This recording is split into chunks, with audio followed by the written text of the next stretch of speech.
Street food style egg fried రైస్ని ఎలా తయారు చేసుకోవాలో చూద్దాం.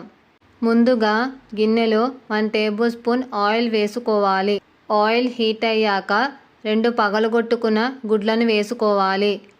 ఫ్రై అయిన ఎగ్స్ని వేరే బౌల్లోకి ట్రాన్స్ఫర్ చేసుకోవాలి. అదే గిన్నెలో చిన్నగా కట్ చేసుకున్న క్యారెట్ని వేసి ఫ్రై చేసుకోవాలి.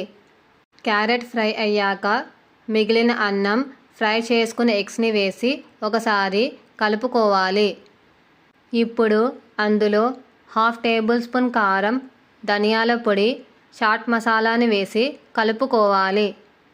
తరువాత రుచికి సరిపడా ఉప్పు, 1 table spoon soya sauce, 1/2 table spoon tasting salt వేసి అంతా కలిసేటట్టు కలుపుకోవాలి. ఎంతో యమ్మీ మరియు ఎంతో టేస్టీ అయిన street food style egg fried rice ready. మీకు ఈ రెసిపీ నచ్చితే ఒక లైక్ చేయండి.